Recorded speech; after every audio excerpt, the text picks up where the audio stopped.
이미 어린 시절부터 언어 지능이 발달한 친구들이 미술사 교육을 상당히 좋아하는데요.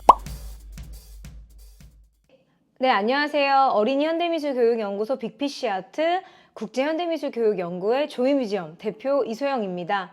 전국에서 미술사 공부, 현대미술 공부를 가장 많이 하는 선생님들이 바로 우리 ICA와 빅피쉬 선생님들인데요. 그래서 본사에서 이번에 보다 많은 어린이들이 전문적이고 체계적인 미술사 교육을 받을 수 있도록 서양미술사 8회차 특강을 준비했습니다. 제 책 중 초등학생을 위한 서양미술사 이 책을 기반으로 만들어졌어요. 지난 10년간 ICA 에듀케이터들과 빅피쉬 선생님들이 도서관이나 미술관, 여러 기관에서 이미 어린이들을 대상으로 미술사 교육을 진행했던 것을 바탕으로 시간 순서대로 총 8회차의 수업을 직접 만든 교재와 함께 준비를 해보았습니다. 자, 그렇다면 어린이들에게 미술사 교육이 왜 필요할까요?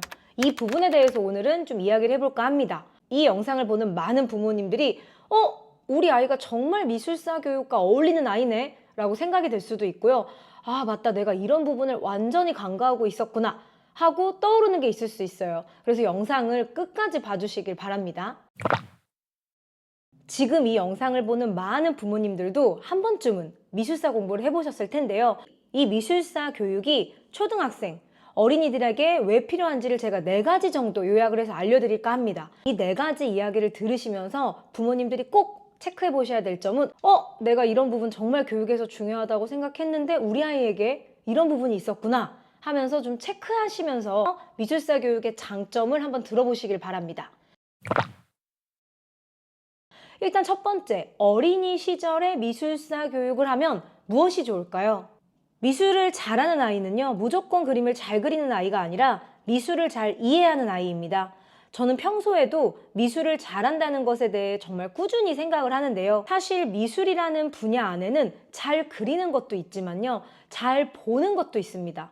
어쩌면 잘 그리기 위해서는 그 이전에 잘 보는 것이 상당히 중요하죠. 그런 의미에서 미술을 잘한다는 것은 곧 미술을 잘 보는 것입니다. 미술사 교육은 기본적으로 다양한 시대의 다양한 작품을 어린이들이 제대로 감상하는 것에서부터 시작을 합니다. 작품들을 면밀히 감상하면서 관찰력을 키울 수 있고요. 집중력을 키울 수 있습니다. 그리고 수많은 작품들이 다 다른 예술성을 가졌기 때문에 다양성도 배울 수 있습니다. 이 과정을 통해 우리 어린이들은 예술적인 감수성이 향상하게 되고 어떤 미술 작품이 그 시대의 최고의 조화로움이었는지 미에 대해 생각하게 됩니다. 이런 과정을 통해 어린 시절부터 미술 작품을 잘 감상하는 친구들은 자세히 보고 잘 보게 되고 안목을 키우게 됩니다. 부모가 자녀에게 물려줘야 할 것은 재산이 아니라 문화예술을 이해하는 태도다. 즉 어린이들이 미술사의 다양한 작품을 감상한다는 것은 수많은 작품들을 마주하며 본인만의 미의 관점을 향상시키는 길입니다. 두 번째는요, 논리적이고 비판적인 사고를 키울 수 있습니다.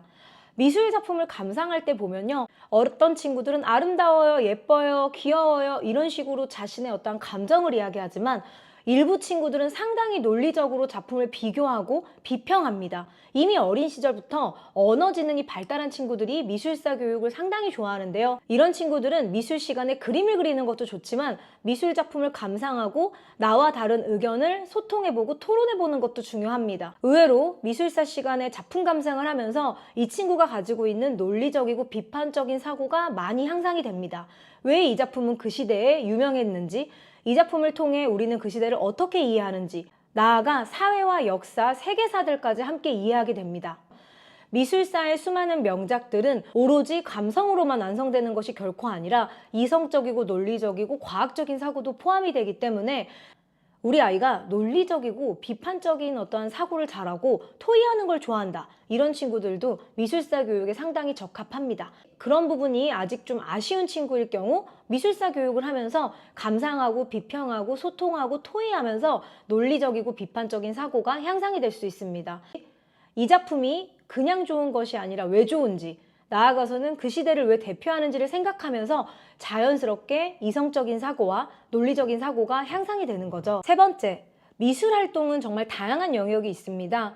많은 부모님들이 생각할 때 그리기, 만들기, 도예, 조각, 벽화, 협동작품 이런 식으로 다양한 방식으로 표현이 되는데요. 반드시 전문 에듀케이터와 함께해야 하는 게 이 미술사 교육입니다. 어린이 미술사 에듀케이터나 현대미술 에듀케이터, 한국미술사 에듀케이터를 취득한 원장님들이나 선생님들에게 미술사 교육을 받는다라는 것은 그 시대의 가장 중요한 작품을 이 미술사 에듀케이터들이 스토리텔링을 해서 설명을 해주기 때문에 어린이들이 지루하지 않고 몰입해서 미술사 이야기를 듣게 됩니다. 그래서 제가 일부러 IC에서 만들고 전문적으로 어린이 미술사 에듀케이터 자격증을 취득한 선생님들에게 수업을 들으라 하고 제가 추천을 드리는 거고요. 미술사는 단순히 그림을 감상하는 것을 넘어서 당시의 사회적, 정치적, 문화적 맥락을 이해하는 데 큰 도움이 됩니다. 예를 들어 르네상스나 인상주의 작품을 통해 그 시대의 가치관과 변화 과정을 배우면서 역사를 보다 생생하고 흥미롭게 받아들이게 됩니다.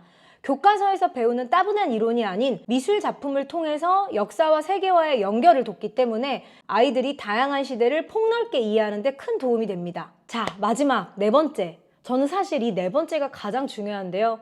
어린이들이 어린 시절에 수많은 시대의 다양한 미술 작품을 감상하면 유연성이 생깁니다. 저는 어른이 되어서도 유연성이 있는 사고를 가진 어른만이 세상을 보다 다양하게 이해하고 다양한 방식으로 사랑할 수 있다고 생각을 합니다. 세상을 다양한 방식으로 이해하면 내 말이 정답이야 라는 편협함을 버리게 되고 보다 나은 창의적인 답을 도출해낼 수 있는데요. 이 문제 해결 능력이 사실은 동시대를 살아가는 가장 큰 유연한 사고의 원동력이 됩니다. 미술사 속 작품들은 시대마다 다른 미학을 가지고 있기 때문에 등수가 없죠. 어린 시절부터 이 미술 작품을 통해 다양성을 배운다면 우리 친구들은 어른이 돼서도 세상을 다양한 방식으로 이해할 줄 알게 됩니다. 그래서 개인적으로 저는 미술사 공부를 많이 하고 많은 것들을 보고 많은 것들을 느끼는 친구들이 자신의 마음 안에 많은 답을 갖고 있다고 생각합니다. 본인 마음 안에 세상을 살아가는 다양한 답이 있다면 남에게서 정답을 끌어오지 않고 보다 나답게 보다 행복한 방식으로 삶을 꾸려나갈 수 있습니다. 그런 면에서 볼 때 어린이들이 미술사를 감상하고 비평하고 토론하고 나만의 방식으로 표현해보는 이 활동은 매우 중요합니다. 이 프로그램은 총 8회차 수업으로 기획이 되었고요. ICA에서 일정 기간 어린이 미술사 에듀케이터, 현대미술 에듀케이터, 한국미술사 에듀케이터 자격증을 취득한 선생님이나 원장님만이 직강을 할 수 있습니다. 아까 전에 말했듯이 어린이들에게 미술사를 전문으로 교육하는 선생님들과 함께 수업을 하는 것이 매우 중요하고요. 어린이들이 따로 자유롭게 사고할 수 있는 이 교재 역시 매우 중요합니다. 당연히 매 수업 미술사와 연계된 실기도 있습니다. 이번 기회를 통해 이 영상을 보는 학부모님들이 어린이 미술사 에듀케이터 선생님들이 진행하는 서양미술사 특강을 꼭 한번 우리 친구들을 만나게 해주신다면 어린 시절에 우리 친구들이 보다 넓고 깊고 다양한 안목을 가진 인재들로 성장하지 않을까 싶습니다. 그럼 오늘은 여기까지.